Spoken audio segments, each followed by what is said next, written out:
And we're live. Hello, folks. Today is Tuesday, November 7th, 2023.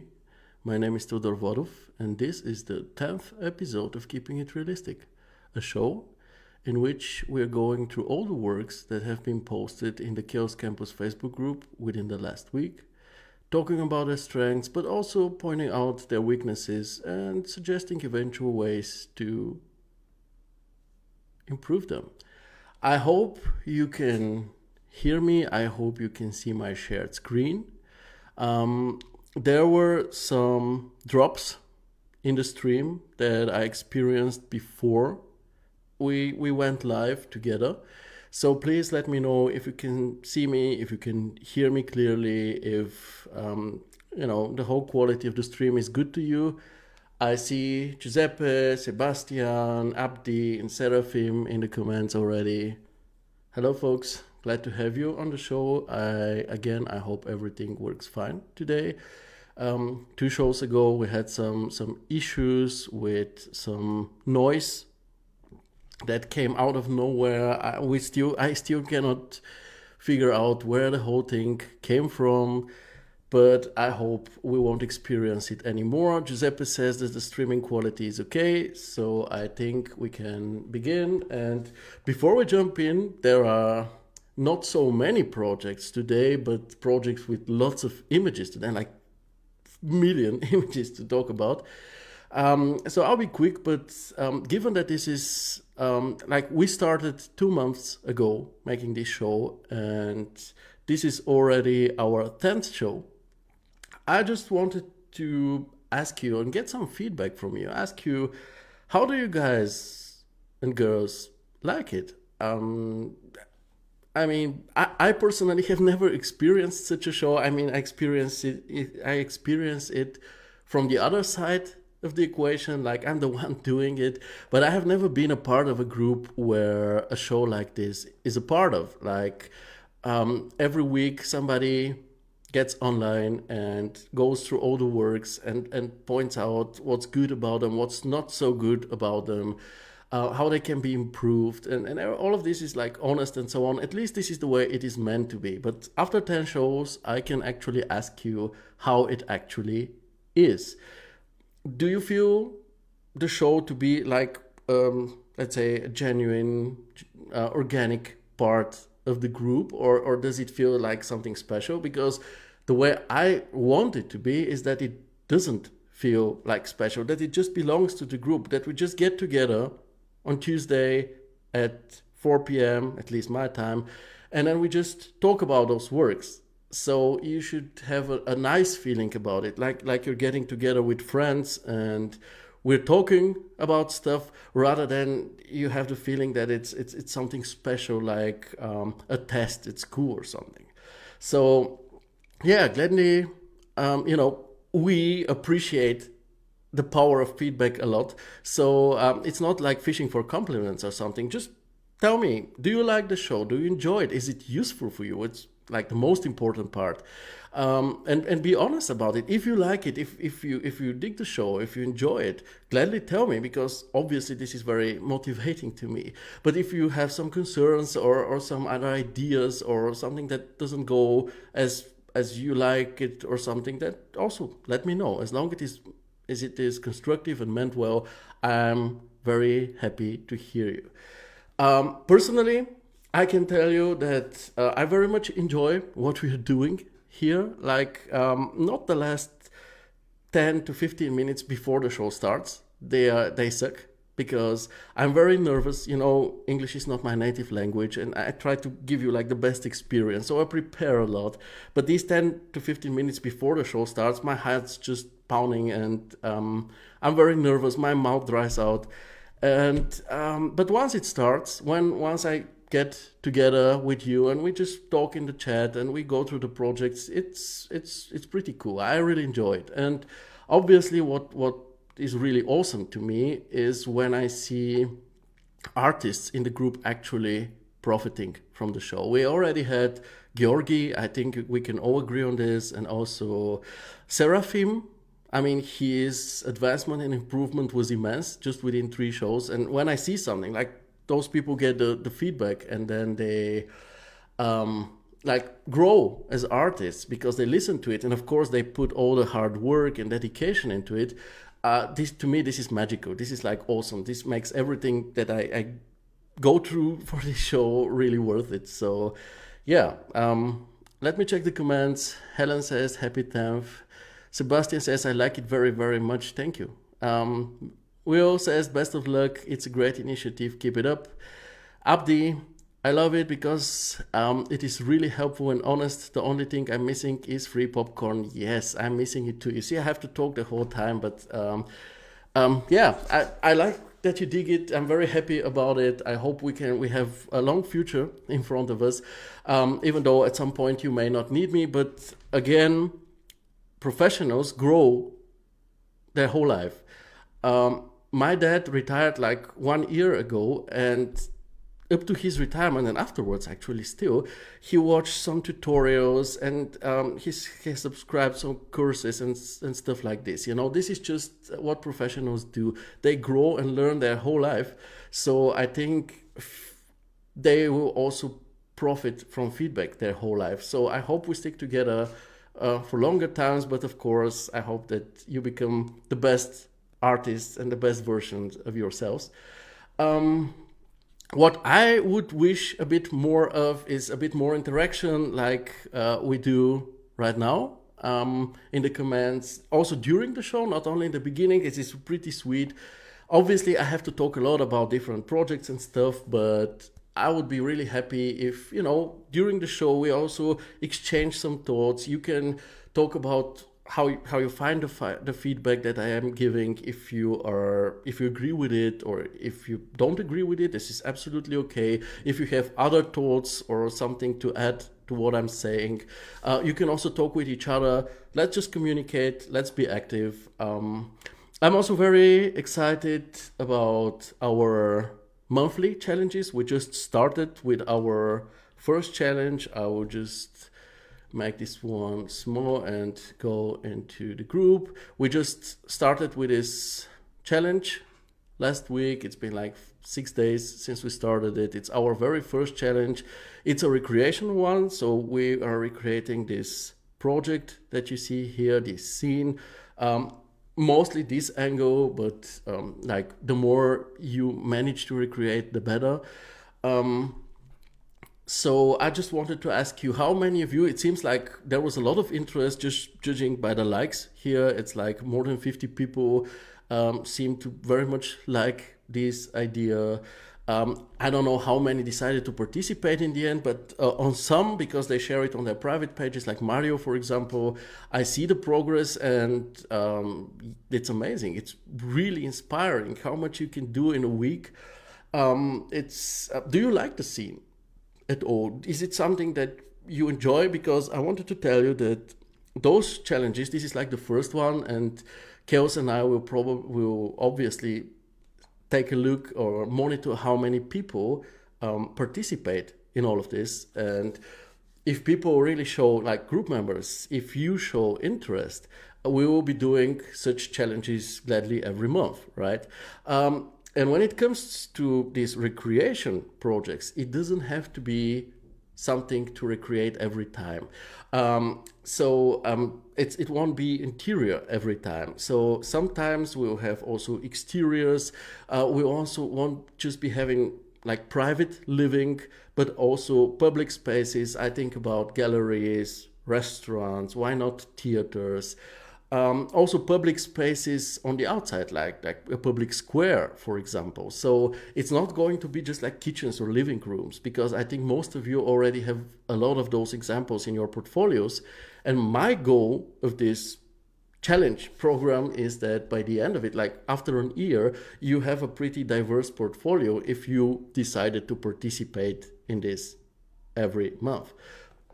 Also, because I don't want you to all have the same portfolio, I actually plan to do different challenges in a different month. So let's say 1 month we do a recreation of an existing project like we did here, and the second month we will have just some topic where you are free to do whatever you want, whatever you please, whatever you see fit.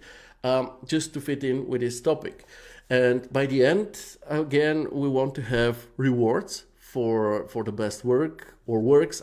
We still have to figure it out. I'm sorry that I cannot give you more information. If it's gonna be like merge or some license or whatever, I cannot tell you. But we plan rewards. We even think about if it is possible to maybe include the best works into the chaos gallery, which I think is also great for your exposure. So yeah, but we don't want to promise anything that we won't be keeping our promise on. So for now, I don't say anything about this. Only thing for sure is that there will be a reward. And now we have to figure out what exactly it is so that you can look forward to it. The thing is though, yeah, I see a question. First of all, I see Thomas in the comments and Tom Tamayo. Hello, folks. Sebastian says, I finished it a few days ago. Should I post it? I really like the project. I'm very happy that you like it. Regarding the posting, I would ask you all to take your time. Like, this is the scene you have to recreate, so to speak. But first of all, why we do this is not primarily for the rewards in the end. It's obviously to challenge you and give you a chance to train your modeling and mapping and materials and lighting skills, but also to give you a portfolio project. And the way I see it personally, I always try to make the most out of my work, meaning that to me, a portfolio project is a project and not just a single image when it's like 2+ images, like 3 or more images, so that it actually becomes a portfolio project and not just a single gallery image. So if you, Sebastian, have recreated this scene and it's already perfect, and again, it's not about who's the fastest, right? It's about the quality of the final outcome. So take your time, don't rush it. Just make the best image possible. And if you are so quick and you have done everything and it's perfect, I mean, you know that this is like a whole project. So there are more angles that you can recreate. As you can see here, there is an exterior part of the project that you can also recreate. It will just make for a more complete and full portfolio project for your own portfolio, right? Don't think about the others. Don't think about rewards on anything. Just think about your portfolio in particular. And when it's about it, it's the more images you have, the better. So if you are so quick and everything is perfect around the first scene, then go try making the exterior, try recreating some of the other angles. I mean, there is also a lot to do on the inside. You see how many shots there are to this space, so you can maybe just recreate all of them as well, or not all of them, but some of them as well. If everything, again, if you have done this as well, you can also make a few close-ups. I mean, try some angles on your own without recreating an existing one. And what you can also do is you can actually maybe give this space your own version. Like you say, okay, I know I recreated this scene, the way it is, the colors and everything, but you know what? I think it will look great in both colors. And then you give it like a totally new look because why not? You already have it, and play around with it and post your final outcome by the end of the month. Right? So give yourself time, work on it, and extract the most out of the work you have already put into it. And don't rush it like to be I'm the first one, because this won't give you any bonus points or anything else. It's just, the way it is. So yeah, also analyze the work. This is very important. Why I recreate, or before I start recreating projects like this, and I have done this a lot, I always try to analyze the situation. It's not just like, blindly recreate a certain angle and like, yeah, I'm done. It's like, okay, why? Okay, this project is in London, right? And this is not, England's not the country with the best weather out there, right? There is a lot of rain there, a lot of cloudy days, like the day this photo session has taken place on. But at the same time, there are also sunny days, right? Let's be honest. So why did the photographer, in this case, decide not to have a sunny day, but an overcast one? Also, how did the photographer approach all the situations. What focal length did he use, or did she? I don't know who it is in this case. So how did they approach the space? How did they approach the lighting, the framing, the composition, the storytelling? Analyze all of this, because this is like theoretical knowledge that stays with you, and the next time you have something similar, it's not going to be the same, obviously, you will know how a professional has already approached a situation like this. So try to extract the most knowledge, that is the most stuff that is useful to you as an artist out of this, and the reward, see it as a bonus. Honestly, I mean, I also would really encourage you to talk with each other.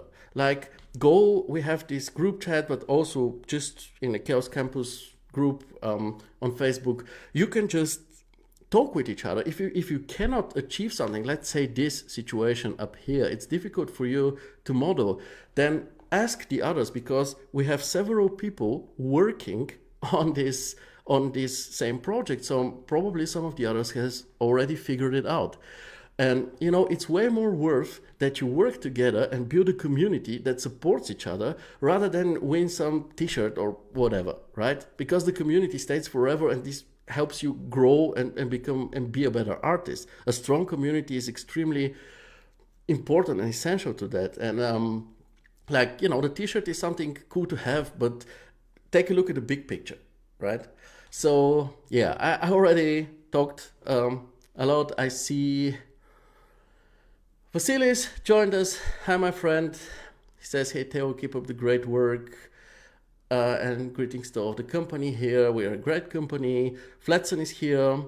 Flatson says, Sebastian, try some different mood, add some details that you like on materials. Of course, why not? My mom's here. Rusty. And yeah, so I think we can jump right in. We talked a lot about the stuff around the group, but yeah, it's like the 10th show, so we can do an exception here, and then I think we can pick up where we left last time. It was this Halloween edition show. It was an awesome one. If you haven't watched it, take a look at this. Take a look at it. There is the recording here. It even has its own special cover. Then we had Abdi's work. We often start with Abdi's work. I mean, his works are not like, the other works that we talk about mostly. I mentioned, even if there's like 2 or 3 of them, it's not like against the rules, because I usually talk about them just for like half a minute or a minute and then we move on. But this one was Halloween themed. I really enjoyed it. He posted it after last show. It's entirely done in After Effects with the help of Trapcode's form. I won't play the music because, Facebook and so on. And this Trapcode form is used to create these 3D particles, probably the one of the skull. But yeah, it has a skull in it. I obviously love it. And I mean, it's. I think it didn't take weeks to work on. I think it's pretty quickly done in After Effects. And I'm honestly kind of sad almost that I forgot how to use After Effects, because actually during my master studies of architecture, we learned After Effects in I don't know, it's like 12 years ago or something. And I was able to actually do some stuff in it, but then I haven't used it since then, haven't touched it, and I have forgotten everything. And I think it's a pity, because you see, I think this is actually mostly still images layered behind each other, but with the power of animation, it actually becomes a very dynamic small movie, which I think is awesome, because it's simple, but actually very effective. And yeah, Abdi says, as expected, it was 7 years ago and it was done in a day. So yeah, I don't know how many of you folks actually know After Effects. Do you know it? Have you used it? Gladly tell me in the comments. And in the meantime, I will move on to John's work. This is a different John Parada. He says, good afternoon, group. I share with you an interior project that I developed in 3ds Max and Corona 8. Any comments or constructive criticism are welcome. This is awesome attitude on your side, John. I would also appreciate if you can follow me on my networks if you know any 3D visualization job or position that I can support to continue paying for my architecture studies. Sweet description. Regarding your job position, I think the best you can do, I don't have one for you, or I don't know of any, but I think the best you can do is try to reach out to clients on LinkedIn. You probably are trying that already. If you have a visualization studio somewhere around you, try to get a job in it, maybe not like a full-time job. Personally, as a student, while doing my master's, I occasionally did visualizations for an architectural studio, and this was how I helped myself or financed my studies additionally. And in the meantime, just try building a great portfolio so that after you're finished, you can just jump right in what you plan to do, which I assume is ArchViz or visualization in general. Obviously, I wish you the best of luck, that you find what you're looking for so that you can finish your degree. And remember, if it's not visualization work, it is still okay, right? Because during my bachelor's, I was washing dishes in a restaurant, and I don't regret it at all. First of all, there is no real hard work that one must be ashamed of. It's work is work. Also, this is where I met with my wife, because she was learning to become a professional cook. And also, while washing the dishes, it's very relaxing for the mind. Because if you work in let's say, an architectural studio or in an ArchViz studio, you tend to take your mental luggage with you when you go home, because there are like tight deadlines, there is a lot of work, and you're not done with it, and you're like, oh, if I manage to do it or not on time, and will it be good, and so on. And this is this mental luggage that you carry with you around all the time, and this is exhausting. While going to wash dishes, for example, even if it's like a heavy day with a wedding, with tons of guests, it's just dishes. By the end of the day, you have washed them all, and then you can just move on with your life. And while you were washing said dishes, your mind was free.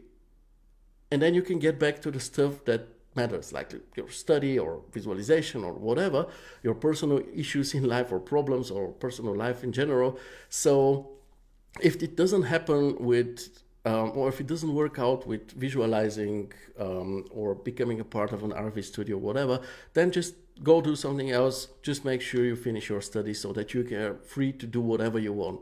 Become an RV artist or become an architect. So yeah, let's just, regarding the images, I would say the images look exciting. This is obviously something different.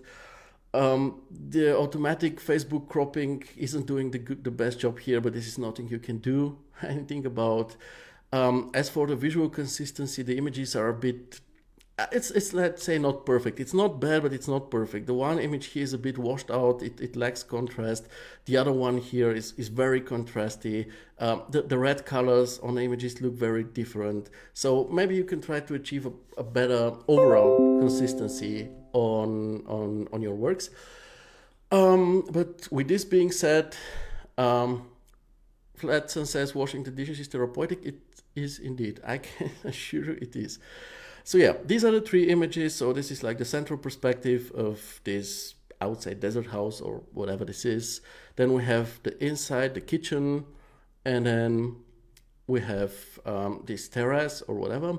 I mean, you talk about interior design that you have done, but it's mostly exterior images, which is a bit strange, but yeah, it's just nitpicking at this point.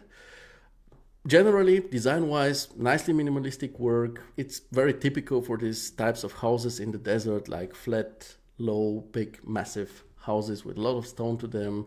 The interior is pretty sweet. I like it a lot. It's very catalog-like, especially with this Vogue and with those scarcely scattered assets throughout the shelves here.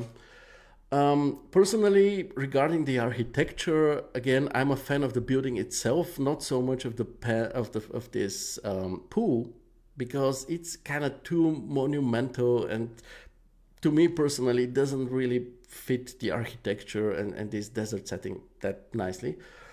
The surroundings, this is now, let's say, while the architecture is a bit of a subjective matter, what we have here, and it's very visible in the reflections here, is that the surroundings look very empty. So it seems like behind the camera, the world just ends. And you gotta know that the visual continuity of your model, of your scene, is very essential to its authenticity. Because let's say in this reflection we would see how this desert or whatever the landscape is going is continued.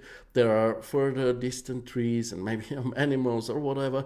It would look way more authentic and realistic and natural than what we have here, because it just looks like behind the camera the model just ends. Regarding the modeling, I see a lot of attention to detail, like the grouts here, or like the shelf holders that you have here, good assets as well. Here you have defined a very nice edge, and the water surface starts beneath it. So it's I see the attention to detail. It's pretty good. At the same time, I find the edges of your surface is very, very sharp, so try to chamfer them or use round-edged materials on them. The materials, because we started talking about materials, are a bit of a mixed bag. The ground texture I really like. It's very, very authentic. It looks really, really good. The displacement is on point, if you ask me. The red marble material, to me personally, doesn't really fit a setting like this that much, and is also a bit repetitive. But other than that, it's okay. It's maybe more of a matter of taste. When it comes to the water in the pool, I'm not very pleased with the way it looks. It's first like the overall appearance of it. It looks like ice rather than water. So it's rather a topic about the refraction of it, to try playing around with it, or maybe the absorption color and depth, so that it doesn't look as much like ice. And the next thing is the waves on it also don't look very authentic to me. So make sure that you don't only have noise, but fractal noise. It looks way more realistic when it comes to water, and gladly use it with the displacement modifier. And another thing are those frames. Like, they look like they're made of aluminum or chrome, and they're just too glossy and don't look authentic to me. And if we want to talk about framing and lighting, I would go through the images one by one, starting with this very first shot, which obviously it's a central perspective. It has a nice framing to it. Central perspectives are also pretty typical for buildings like this. The lighting feels a bit underwhelming to me. Like, I cannot say, the sky is kind of washed out, and the long shadows speak about something like a sunset situation even, but I don't see the bold colors and the contrast that I would kind of, mentally, as a mental image, connect to that. So in my opinion, if this is your image here, I think the way I feel it, given the whole setting around it, I would rather have it look something like this. So yeah, gladly, folks in the comments, tell me how you feel about my version as opposed to the original version. Do you maybe prefer the original version, or do you think this one kind of matches the mood and atmosphere of a project like this better? As for the second image, I like it. I like the composition. Again, it's very catalog-like. It looks cool, but at the same time, it is a bit washed out. Like, the lighting is maybe not too strong, but you have materials that are so bright that you almost have overexposure even without strong lighting coming from the outside. So in order to prevent this washed out look, I suggest going with a different lighting coming from the outside, or maybe darkening up those materials. I think they will still look good even if they're a tad darker, but then you won't have overexposure and this washed out feeling to them. And as for the third shot, I like this dynamic angle. It's really cool. I like the long shadows here because they make for a nice and playful foreground, interesting foreground. What I like the most, however, and what I think is the most realistic element of this scene is this reflection. And coming back to the very first shot where I told you that this reflection looks empty and it takes away a lot of realism, if we take a look at this, you see how realistic this is. Like the chair reflection, the tree reflection, it just looks awesome and adds a huge layer of authenticity to the whole angle. I think, again, the lighting is better than on the previous shots. Only the underside of this overhang here is very dark to me, and then there is this hole here which is almost not really visible. But generally, I would say good lighting and framing, and all in all, one nice project of yours. In my opinion, it needs more work on the topics of lighting balance, color palette, and composition. So you can, what I always recommend in these cases is to work with references that are good for the topics that I just mentioned. Or if you see like a project that looks nice and has all these points covered, then simply recreate it. And the thing is, at this point, I had already finished my review, putting down all the points that I just went through, and I wanted to go online to look for a project like this in order to recommend it to you during the live show. And it was a bit of unpleasant, to be very direct and honest, because I actually found out that you are already recreating a project. Now, there is nothing wrong with project recreation. We currently have a challenge going where we recreate, or the group members recreate an existing project. Again, this is an awesome way to learn, and this is a great thing in general. But if I go back to your description, it says, I share with you an interior project that I developed in 3ds Max and Corona. Any comments? And there is not a single hint that you have recreated something, right? And this is not a good look, Again, nothing wrong with the recreations, but every time when you recreate an existing project, please credit the original creators, the architects, the photographers. Share a link, say it in your project description that you have recreated something. This doesn't diminish the quality of your work, But if you don't do it, it looks like you're trying to deceive people, and this obviously it really isn't a very good thing to do, right? So just so you know for the future. Let me check the comments. Will says, my special time to forget about CGI in general is cooking. It's my personal corner, oh boy, and also the dishes. Yeah, well, whatever floats your boat, right? Just enjoy it, and I play computer games, I go hiking, I spend time with my kids, and I really want to have this time, and I really enjoy it because it lets me forget all the, work and stuff.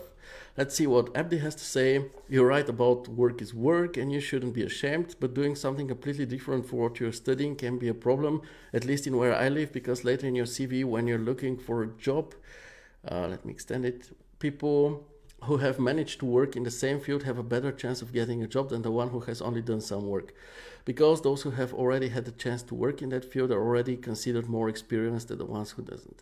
How did you experience that? Well, I was a student and I was washing dishes. Nobody cared if I washed dishes or not. I was a student. So when it comes to my CV, by the end, at this time, I was a student. So, and this is what the situation is with John, as far as I can tell, because he says he wants to support to continue paying for his architectural studies.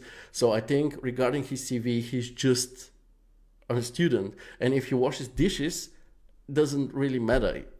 I mean, if he becomes an architect with a diploma, or master, bachelor, whatever, and then he goes washing dishes, this is not so good. This is the same way you tell me. Even though I don't know if this is for everywhere. I know that in Western Europe, like gaps in your CV are like a big no, but I don't know. Hopefully it's not everywhere on the world like this. So let's continue with Seper.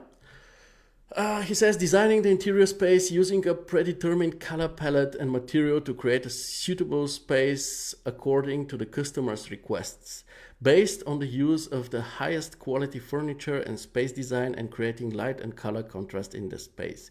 Seper, please use commas here and there. I don't have the lung capacity for such long sentences. The work is done in Rhino and V-Ray, and this is one really nice description.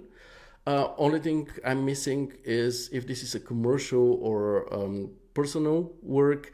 Given that you talk about customers' requests, I assume this is like a commercial work, but still gladly pointed out. And as for the images themselves, they are nicely varied from when it comes to the angles, and they also are pretty visually consistent. Now, if you don't want to have the lighting setup, the white model, clay model, whatever you want to call it, if you don't want to have it among the other images, just share it as, or just upload it as the last image that you're uploading, so that when the viewer goes a full circle through all the images, the last image they see and the first one they see when they start the loop once again will be the same, but you won't be seeing it here in the preview. So after sending me 20 messages on Skype, Alan has finally arrived in the chat. Hello there, man. Let's take a closer look at Seper's work. So this is a really small flat. The last image is pretty convenient for us to take a look at this apartment. So it's a really small flat, but I really enjoy the size and the proportions of the furniture used, because I have seen similar situations like this where people put like an 8-seater couch and a huge table and everything's just full and cramped. But here everything seems to make sense, which I like. And regarding the general design, it is very coherent. The single elements go together well. The contrast that you describe in your text block is given. There is a lot of good contrast here. On the first shot here, especially the scattering, or just design-wise, we're speaking design-wise, is a bit imbalanced, because if we take a look at the left side of the image, there's like a ton of stuff, like the curtains and the wall art and the sideboard with stuff on it. And to the right, there is like nothing. So this is like not that great in my opinion. Also, if we go a few images forward, we will see a scene where there is one of those built-in doors. I don't know how to call them otherwise. And I don't think that it works the way you have depicted it here, Seper, because currently, the way I know such doors is that they look like this. So they have more or less the same material as the wall, and you only recognize them on the gap around them and the door handle. But in your case, or alternatively, some people like to make contrast with such doors, like here, for example, where it's visible that the door and the wall have really where the contrast is wanted, so to speak. In your case, however, it is like close, but not close enough. Like the wall is grayish, beige, whatever this is, with some structure to it, and this door is white, and it's like as if somebody tried to make them match, but it didn't work out, which I don't like. So in my opinion, either make the wall white, like the door, or maybe give the door the same material as the surrounding wall, so that it's just integrated in it. The modeling, however, I often criticize your modeling, but in this case, I went through all the images and I actually didn't find anything to criticize about your modeling. I especially when it comes to the kitchen, I like the growths there. I like that the edges look chamfered. The assets that you have used look nice. So on this point, not much to say. Materials are also mostly fine. They look and mostly act like they should. Again, this wall material, I already mentioned it. I don't like it this much. There is visible repetition to its mapping. The structure is kind of strange. I'm not a fan. I think you can find something way better, or just use the material that you have used on the ceiling. And the other thing is the parquet floor. Again, you're talking about contrast. So you always have this bright and dark, and that's fine. But in this case, first of all, there isn't such a great contrast, let's say, between the legs of the chairs and the floor. And secondly, this floor actually adds a new tone, this reddish tone, to the color palette, and it actually doesn't belong here. So my suggestion is to actually go for a floor that looks something like these frames that you have. So something like this. And you folks in the comments can gladly tell me which version you prefer, the one with the reddish dark floor or the one, my version, so to speak, and prepare you, of course, as well. And when it comes to the lighting and framing, we will do what we did with the work by John, the first one. We will go to the scenes one by one. First one, nice framing, good cropping. Composition-wise, it's unbalanced because of what we already... Oh, Amit says he likes the lighter tone. Yes, I win. Okay, because here we have nothing to balance out the scene. And here we have way too much stuff happening. So gladly reorder a bit. If this is like the original scene, the way it is, my suggestion is to do something like this. So you see I removed the wall art here because there is already a lot happening to the left, and I placed a new wall art in fitting colors to the right, and I think personally that this is a better and more balanced composition. I see Sebastian agrees that the lighter floor is the better option. Gladly, folks, tell me what you think about this compositional balancing, and hi to Mario, because they seem to have cancelled your power outage. Lucky you. The second thing, which is a bit unlucky with this situation, is that you have two interesting elements in this whole area, and this is the pendant lamp above the dining table and this shelf opening within the cupboards, like the upper cupboards. But they both happen to be in front of each other, so we have a lot of space where nothing happens, like a monotonous, pretty boring space to the right, to the left, and where something finally happens, two things happen at the same time. This is pretty unlucky. Okay, let me just check my notes here for a second. Oh yeah, yes, now I know what I mean. Sometimes I cannot read my own notes. But yeah, if we take a look at this light balance image, which is very, very good, by the way, and the contrast that you that you described in your project description is very much visible here, only through light, without any materials, without darks and whites, just through light. It works really well. You see how the table is dark and behind it there is this bright spot, and you see it here again. You have this how do you call it, like coffee table, and behind it it's again bright. So this is really, really good lighting setup, but unfortunately it actually isn't visible in the main shot, because take a look at this area here in the kitchen. It looks so beautiful, the light coming here inside, and take a look at this spot on the wall here. If we go back to the original image, neither the light in the kitchen nor the light here are given anymore, which I think is a real pity, because this one is very promising and actually a better light concept than what you actually ended up doing. As for the second shot, it's a good angle. You really gotta fix your background because it doesn't really perspectively match what happens on the inside. This one is nice. At first I was like, yeah, you know what, this is a classic shot, we should just do it in a portrait format, something like this.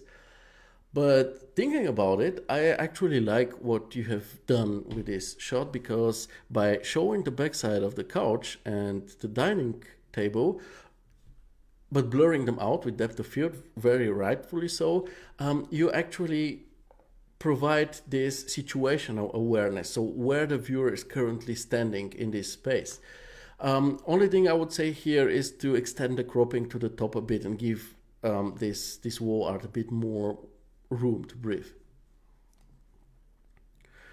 A third shot has some nice depth of field to it, pretty nice lighting, even though it's almost overexposed in certain areas. If I were you, I would rather put the focus maybe on the front of the sofa, of the couch, and this situation here rather than the backrest. But yeah, to a certain extent, this is also a matter of taste. The fifth shot is a very informative one. It shows the whole kitchen. It shows that the kitchen has enough space for a dining table. It shows that there is natural light in the kitchen, the appliances and everything. This is pretty cool. Just put more, again, give the cropping a bit more space to the top and bottom, because you see currently the main elements like the chair legs here or the lamp here barely fit, which always makes for a cramped feeling in the viewer.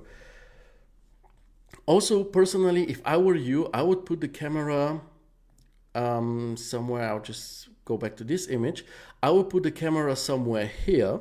So let's take a look at the image. I will put the camera somewhere here, probably focusing on this whole area, so that I have the backrests of this couch in the foreground, and when I use depth of field on them so that they're blurred out, they won't be important to the scene, but they will again provide this situational awareness of where we are in the space and how these different spaces are connected to each other visually. So let's get back here to where we were, which is here. Then we have this shot. This shot is unbalanced because we have this very, very strong and dark part and contrast here, but on the other side there is like nothing that as a counterweight. So again, if you put some wall art or whatever this is here, it would balance out the image and make it better.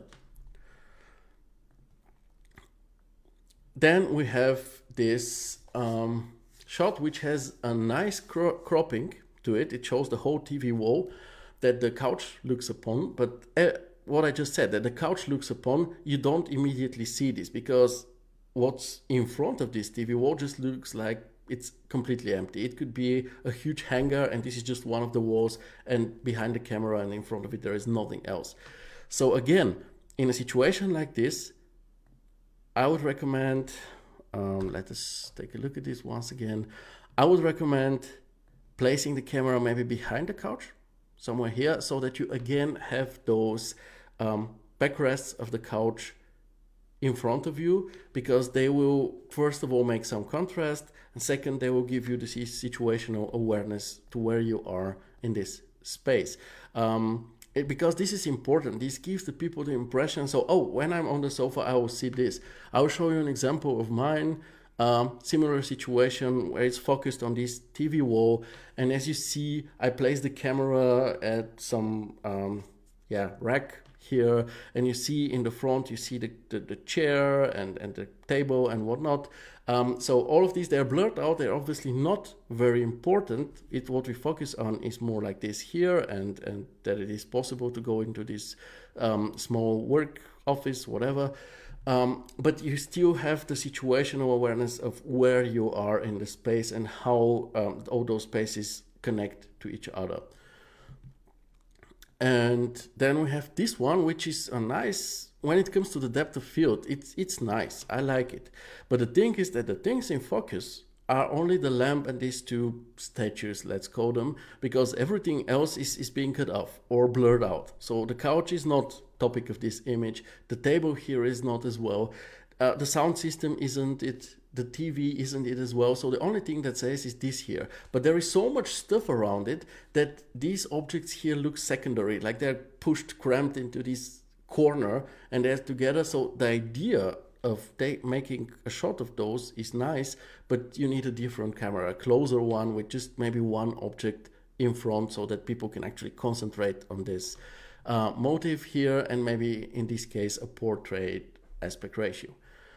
And this is the last shot, which luckily is also the best one, or one of the best ones in my opinion. It's really good. I like the depth of field here. I like the focus. I like the assets, the scenery, the motive. It's a beautiful one. The lighting is good. Everything about this shot I dig a lot. So a really good one to end the project with. And in conclusion, this is a good project if it is a commercial one, very solid quality. In future, please concentrate more on creating better looking, more realistic materials. Like try your materials one by one, set them up one by one in order to achieve the best final result. Try to balance your compositions. We had like 3 scenes where we had an issue with the compositional balance, and try to achieve these visual connections between the spaces, because this makes for a more easily okay what the hell is this, for a more easily perceivable space. This is just, what the hell is this?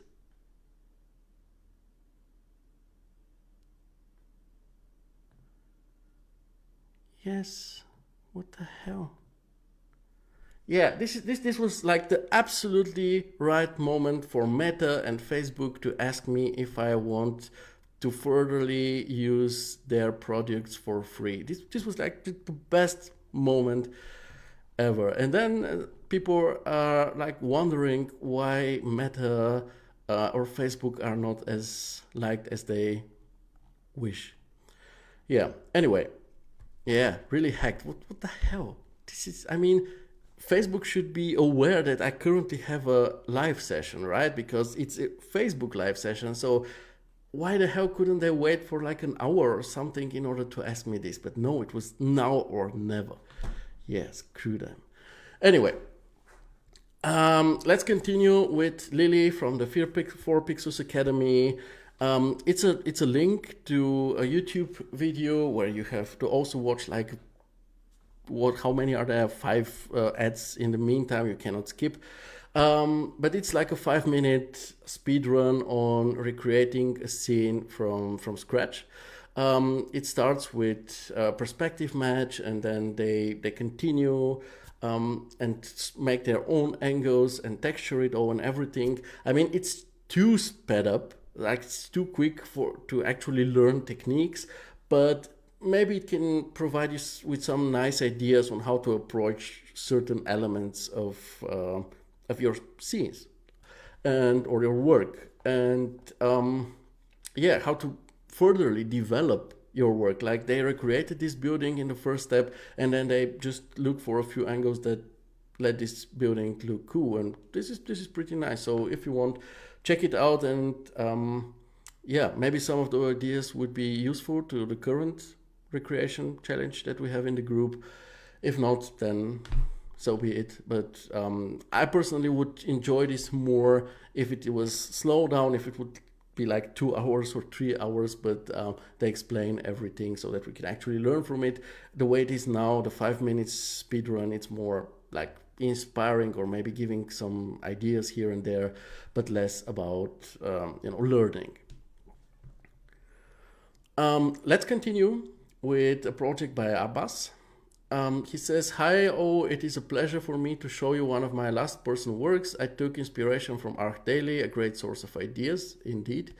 The project is called The Green Box. It's done in Max, Corona, and Photoshop." Nice description, Abbas. Cool to have a project recreation when we have, we have a lot of project recreations today, while we're having a challenge about recreating stuff going. Please, in future, submit the link to the original work so that I don't have to, go and search for it. And also gladly just mention and credit the original creators, which in this case would be the architects and photographers and so on.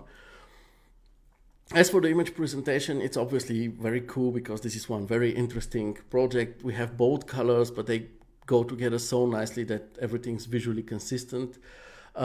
I personally, I always wish for more varied angles, but the way it is now, it's also cool. I think you have just followed the order of the images like they are in the original project. And yeah, let's take a look at the original first. This is one really, really special project when it comes to interior design. It's something different you don't see every day. There are some really cool design solutions here and some nice materials. The colors are pretty cool. The details are very, very important. Nothing seems like it just happened. Every decision seems to be very deliberate, very carefully thought out and crafted in the end.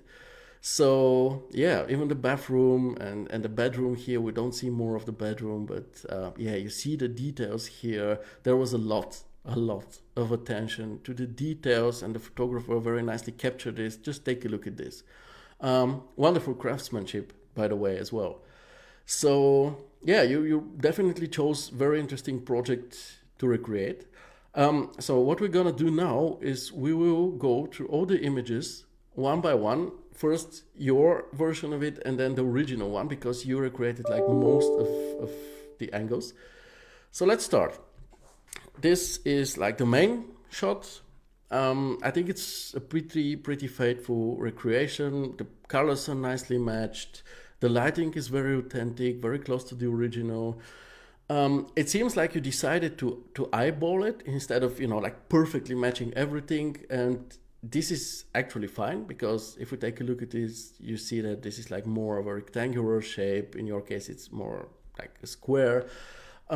This is okay. Like, nobody's going to go around with a measure tape and start seeing if everything is like perfect.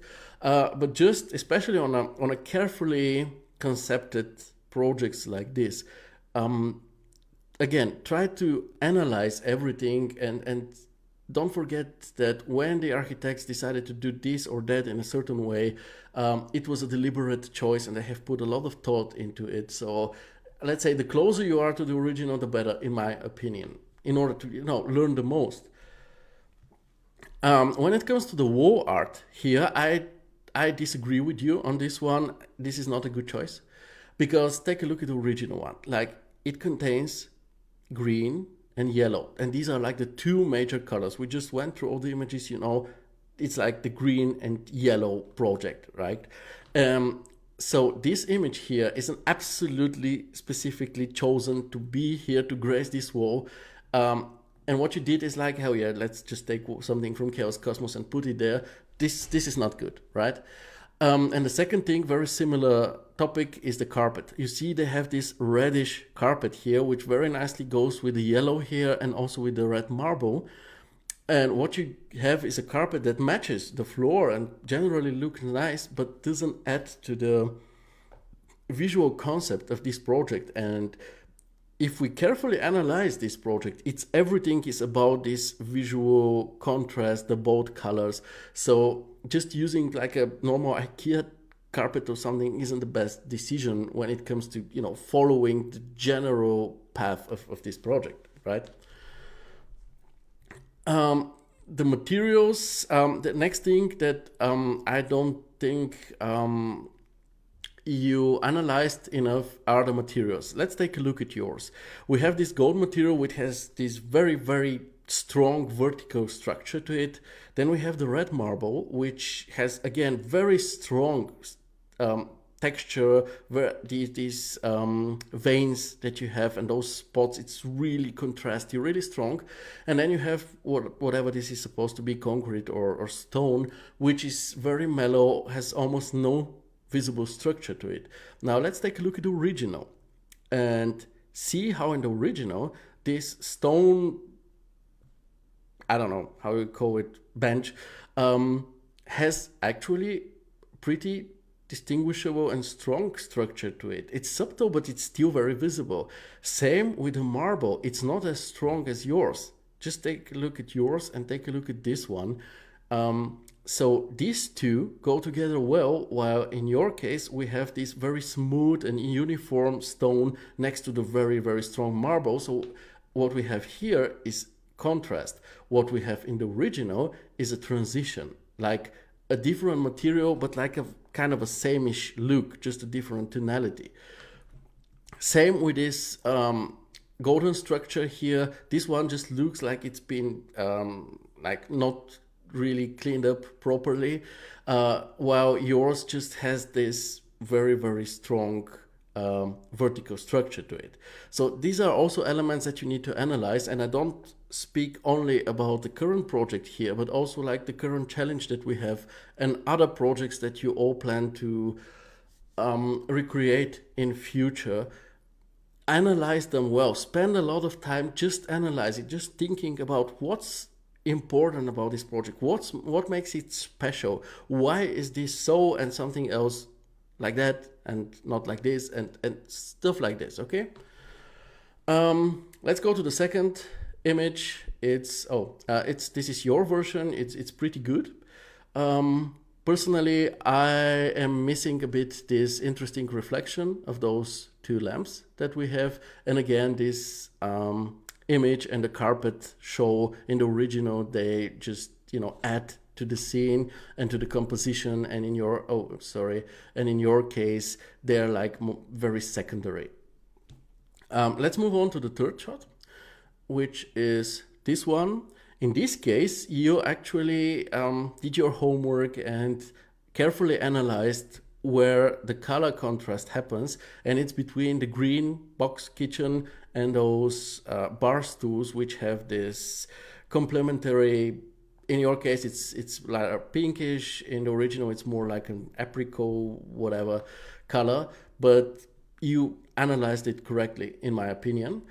Personally, I like the cropping in the original more, because there isn't so much empty space to the left. In your case, there is quite a lot of it, which doesn't really add anything to the scene. I also dig the original green color more. Yours contains a lot of yellow, while the original is more desaturated, and I think it makes for a better contrast. And as for this back wall here, this is another element. Like, if you recreate the lighting, try to be very precise about it, because it actually matters. Just take a look at this wall back here. Like, in your case, it's just a plain wall with more or less the same lighting to it. It's just very, very uniform look, which isn't very interesting to look at. Now let's take a look at the original, and you see how we have this circular gradient to it. Maybe it was added in Photoshop, but no one stops you to do this on your work as well. Just try to match things like this, because they actually make a huge difference. Let's continue with the fourth image, which is a very similar angle to the one that we just saw. In this case, we see the corner of this, whatever this is, these bookshelves. Good job on scattering the books. It was like the fourth time I looked at this image that I found that there was some repetition, but the general look is very unique. Like, every shelf has its own set of books, which makes for a very believable and nice, authentic look of the scene.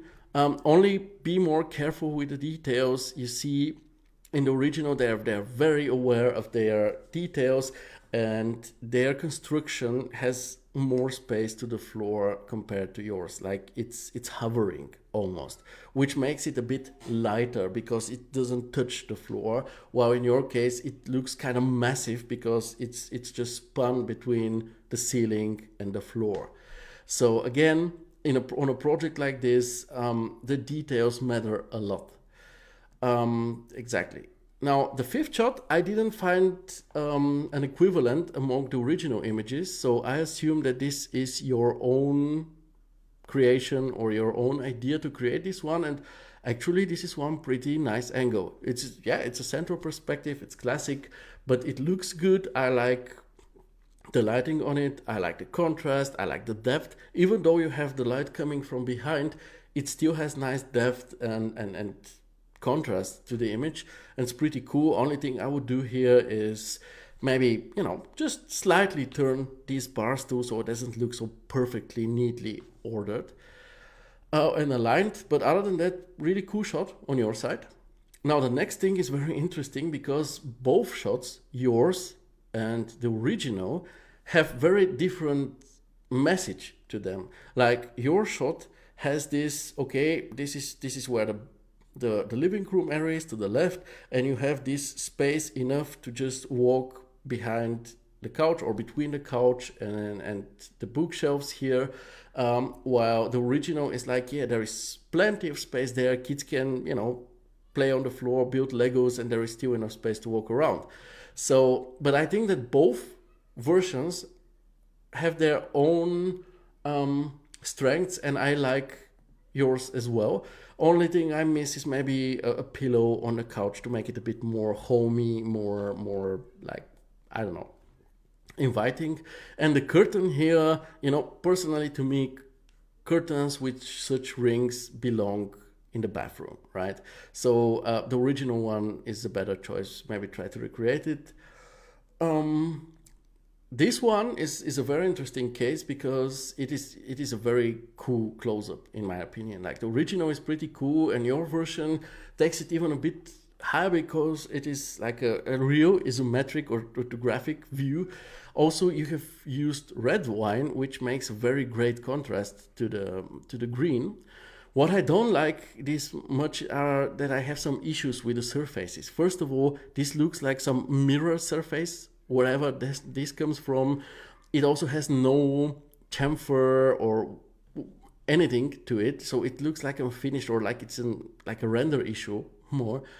And when it comes to the marble, yours is very basic, because if you take a look at the original, just take a look at those corners, how nicely chamfered they are, and you literally see the subsurface scattering here.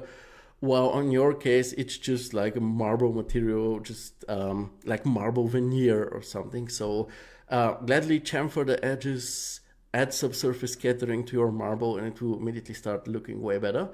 And also, by the way, good job with scattering those bottles, because they're not perfectly aligned, which makes them look more authentic.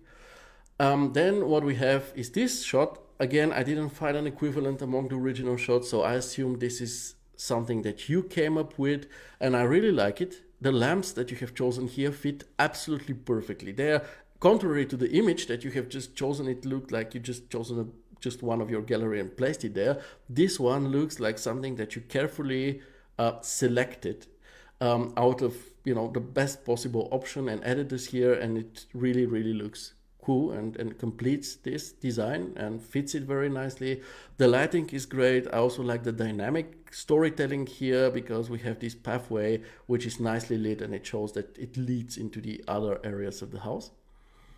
And the last shot is this, more or less the opposite side. We have the bookshelves again here, and this is again pretty cool, similar to the one that we just talked about. And all in all, this is good stuff. Abbas, great choice of project to recreate. Just be more careful with the small details, because they really matter. And when you recreate something, spend a bit more time analyzing the work that you're gonna recreate, and after that, just start doing it. So then we come to something very interesting, an exterior project done by Giuseppe. I think this is the first project that we talk about after 10 shows, or in the 10th show, done by Giuseppe. So it's always a pleasure to meet a new artist. Personally, I think I know Giuseppe for a long time now, from the 5-step render workflow group. And let's see what he has to say. He says, Ripple, ventilated facade. Hi guys, these are the images of a concept for a ventilated wall. It's a full 3D scene. If you want to see it better, take a hot air balloon ride. This is cool. I hope you like them. Constructive criticism is welcome. 3ds Max, Corona Renderer, and Photoshop. I really like how everybody is like, yeah, give me constructive criticism. I'm open to it. This is really, really awesome. As for you, Giuseppe, I hope you're still in the comments. I don't know, the show tends to become long if there are works, especially with so many images to them like it is today, but I hope you're still with us so we can talk. I like your description a lot. We know the software used, we know what the project is about. I always enjoy this when artists explain why they did something, well, because it makes it easier to evaluate and understand the project actually. The image presentation is also very, very consistent. I mean, the shots in this case aren't like extremely varied, which is like, yeah, in this case understandable because it's all about the facade. But as it is like your first time, I will gladly show you what I mean. Usually I always am happy to see projects where it looks like this, where we have a bit more variety to the order of the uploaded images. As you see in this case, I start with the main scene, then I go with a close-up, then with a different area who has a different color scheme to it, then again a close-up, then I'm back to the main area, just because I think it I strongly believe that when you do it like this, people are more eager to actually click on the images and take a full tour to your image session, rather than if you have like 10 images from the main area, because people will think, okay, like I see 5 of them, or probably the other 5 will also be images, just different angles from the main area, and this doesn't feel that interesting and exciting to me. So yeah, so let's take a look at the design, because it's something very exciting. First of all, the facade itself. We're used to these flat surfaces, and this one, a facade like this, a rippled structure, immediately feels very, very special. Also, if I have, we talked about in the comments about the project in the comments underneath it a bit, and if I have understood it correctly, it is like that you actually what is there, what you get to work with is this ripple facade, but everything around it actually doesn't exist, similar to how we deal with prefab houses, for example. I have a client like this. They make prefabricated houses made out of massive wood, and they just develop a house, but this house has no location to it. So when I am tasked to visualize this house, I usually have to develop all the surroundings, the garden, the nearby houses, the street, and everything around to put this house in a real life situation. And if I got you right, I think this is what happens in this case as well. And seen like this, I would say you created one very authentic looking situation to present your facade. In this case, in my opinion, because the city we see around, doesn't matter if this is the street view or the hot air balloon basket view, it looks relatable. It has a good sense of scale to it. Like, I have a feeling that if I see it, I'm like, oh, okay, I've been to a city like this, or I've seen situations similar to this here in Germany, for example. The urban situation and the surroundings in general make a lot of sense to me. Also, there are lots of people, vehicles, and stuff which makes the scene lively. You see here the whole terrace and rooftop areas are just full of people having fun. Also, very smart approach to this balloon storytelling, because what you do is, since the very first shot, you introduce those hot air balloons as a part of the scene. And then we see them in the second shot as well, in the third and fourth, not so much, but then in the last one, where we are actually in the basket of one of those hot air balloons, we still see one, and we know, okay, so hot air balloons are a thing, they obviously fly through this city, and on the last shot, we are in one, and this is a very nice and smart way to do some storytelling like this. When it comes to the modeling, obviously very good job, not only on the surroundings but also on the building. Also, it's a complex facade. I really like how you had a smart approach to it, as you told me in the comments. So why make it complex when it could be easy? So you just used the ripple modifier on it, and it actually worked out like charm, in my opinion. But also when it comes to the modeling, the surroundings are lively, the street looks good, and everything's actually pretty cool. Material-wise, I like the scene a lot as well. Looks very authentic, everything fits together nicely, like with the typical randomness of a city. Like, everything is not perfectly matched, every color and so on. In the city, this is just the way it is. What sticks to me in a negative way are the balloons, though, because let's take a look at this very first shot. Like if we squint our eyes a bit, the sky and the facade will probably kind of fuse together, but then there is the balloon here which really sticks out on the back plate of this sky and building. It's like the only bold colored contrasty object here when it comes to color contrast. And yeah, I'm not a big fan of that, to be honest, because I think it steals the show a bit. Lighting wise, I think that the lighting does a good job. It's realistic, it's authentic, but given the reflective character of this facade, I'm not sure if I wouldn't have gone with a different one, or let's say if a different sky wouldn't have been the better option in this case, because personally, I prefer the shadowed side. Just take a look at this. It reflects the building nearby, it reflects the sky and parts of the sky that are bluish, but also the clouds. And it's just so playful and just so interesting to look at. And if we compare this shadowy side with the side on which the sun shines on, it is way more uninteresting, at least to me. There is even some overexposure, probably partially due to the bloom that you have used. But still, it's like, I don't know how to say it. It's I think that maybe something like a sunset, or maybe a more pronounced and contrasty sky would actually deliver better results, because again, the shadowed side of the building looks to me way more exciting than the one which faces the sun. Framing wise, let's start with the first one. Here it is a building in context of the surroundings. This is pretty cool. It shows that, like, obviously this is not a facade that you use on a single unit small one family house, right? It's about like these business parks or hotels or whatever.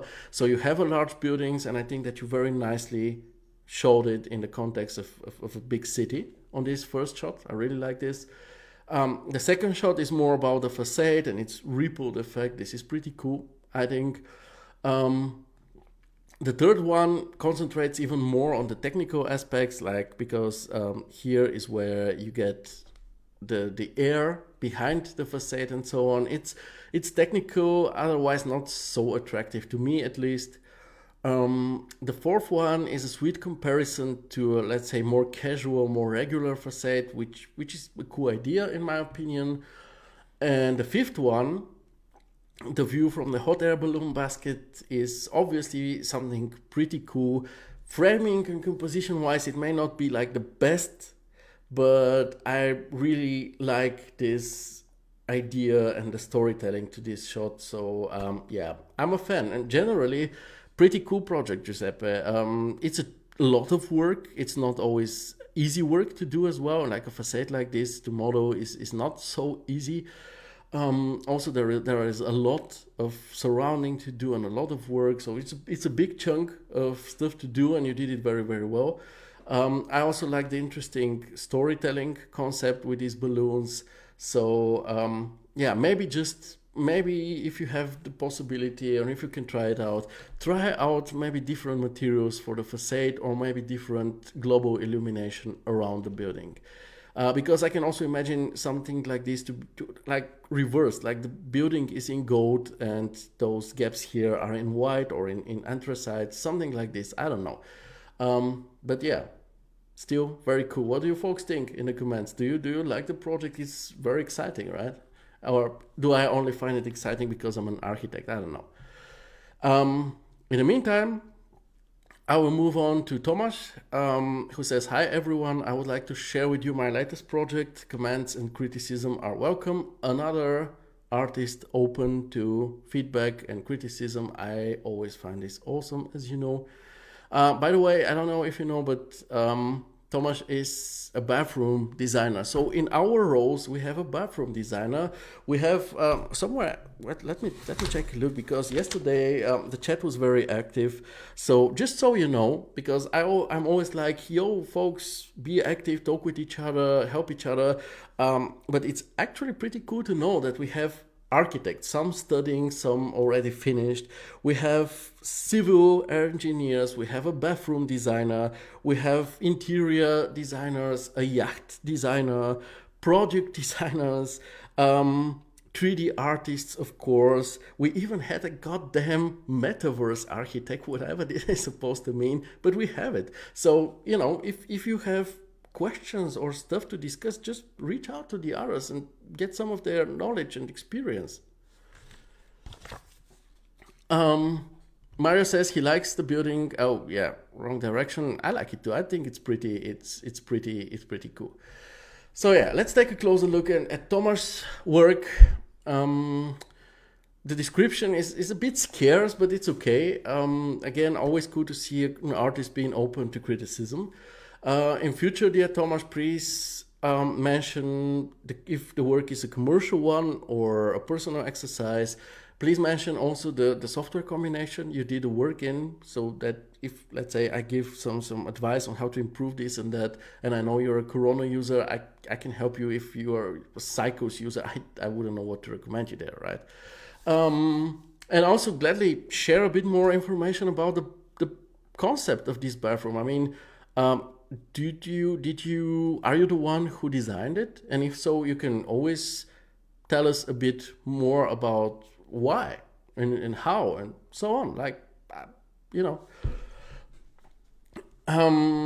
as for the image presentation, I like the varied angles. I think that the images look pretty consistent together, so this is pretty cool. What I can say is, Giuseppe is just writing. I cannot read it now, but I will make sure to read it afterwards. What about this project and its design? It's actually a bathroom as a part of a bedroom, which is actually pretty rad, if you ask me. I don't know how good it works, honestly.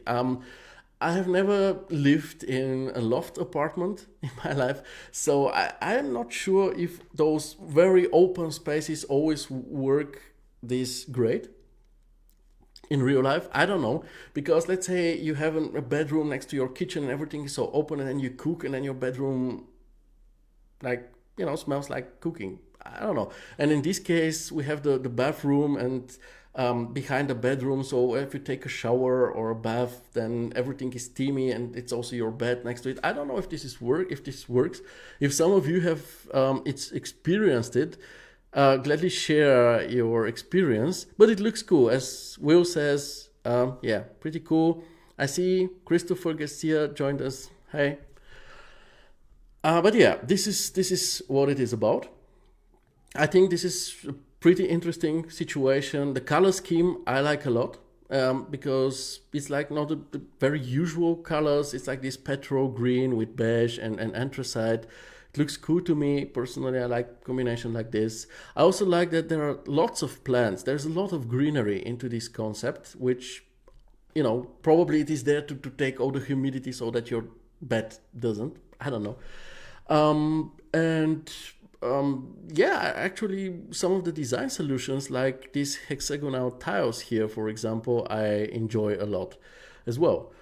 Some stuff isn't that optimal though, like the shower area here. I don't like it that much. First of all, it kind of looks unfinished. You just place this dark floor atop of the parquet, and then it's like, okay, this is now a shower. Also, it definitely needs a front door here, because without it, every time you shower, all the water will splash around onto the window here, onto the floor, and you have a wooden floor, which not so cool with water. Also, this is just a small detail, but we're trying to do the best. I'm trying to give you just all of my thoughts, and you do with them what you want. But you have Rice Noodle Fish as a book to read in this bathtub, which, I mean, at first glance, if people don't know what this book is, it looks like this is like a cooking book, which doesn't fit a bathroom that nicely, if you ask me. Because, in fact, this is a travel guide to Japanese cuisine, which is co-written by Anthony Bourdain, by the late Anthony Bourdain. So I think this is something which is interesting to actually read, and it's not just cooking recipes. But generally, think about it in future. When you place a book somewhere, the same way you don't put a Zaha Hadid book in the kitchen, maybe don't put a rice noodle fish book in the bathroom, even though fish and water go together nicely. As for the modeling looks pretty decent to me. Clean work with good detail. The assets used seem pretty fine to me. Also, there are various assets, which makes for a more lively final outcome.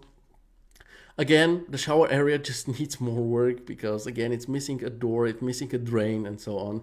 Add them and it will look way better. Material-wise, again, I find the materials good. I find the material combination, the color scheme pretty cool.